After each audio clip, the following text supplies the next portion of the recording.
Le risque de crise cardiaque peut être prédit des mois à l'avance grâce à vos cheveux. Voici comment. Tout comme nos ongles ou notre peau, nos cheveux sont un excellent révélateur externe de notre état de santé. Ils peuvent refléter une éventuelle carence, un stress important ou même des problèmes beaucoup plus sérieux comme une crise cardiaque. Certaines études ont démontré le lien entre l'aspect des cheveux, couleur, densité, vitesse de pousse ou autre, et notre santé.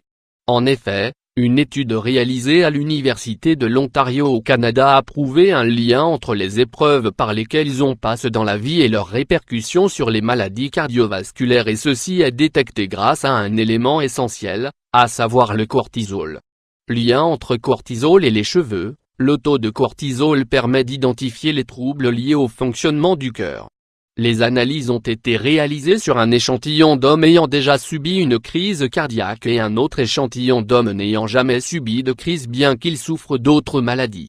La différence est nettement flagrante, autrement dit, les cheveux provenant des hommes ayant subi une crise cardiaque contiennent un taux très élevé de cortisol comparé à ceux de l'autre groupe n'ayant jamais eu de crise.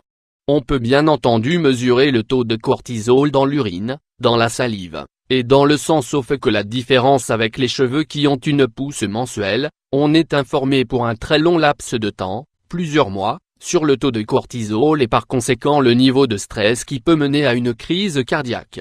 Les analyses classiques peuvent être des indicateurs fiables mais elles se contentent de montrer le niveau de stress sur une période très courte voire quelques heures. Le stress peut-il provoquer une crise cardiaque? La réponse est oui. Le stress provoque un effet destructeur sur notre état physique et nerveux, notamment sur la santé de notre cœur et nos artères. Le système nerveux module l'activité cardiaque et la tension artérielle. D'ailleurs, un sous-système du système nerveux gère l'accélération cardiaque et respiratoire. Celui-ci, appelé système nerveux sympathique, contrôle aussi l'énergie en neutralisant la noradrénaline et l'adrénaline. Les défenses immunitaires sont affaiblies par la sécrétion des hormones qui sont créées sous l'effet du stress. Ces hormones accélèrent la fréquence cardiaque. Elles augmentent ainsi la tension artérielle, et affectent le travail du cœur, ce qui mène à des troubles de coagulation et par conséquent favorise les accidents cardiaques. À part le stress, il y a des autres facteurs qui peuvent augmenter les risques cardiaques: consommation d'alcool, consommation de tabac, le surpoids ou l'obésité, l'hypertension artérielle, le diabète. Il faut aussi connaître les symptômes d'une crise cardiaque pour pouvoir la reconnaître quand elle touche un de vos proches et ainsi pouvoir réagir en conséquence et peut-être sauver une vie. Symptômes de la crise cardiaque ou de l'infarctus: des palpitations, un essoufflement, la transpiration, des nausées et vomissements, des vertiges, des étourdissements. Mis à part ces signes, une personne souffrant d'une crise cardiaque ressent une très forte douleur dans sa cage thoracique.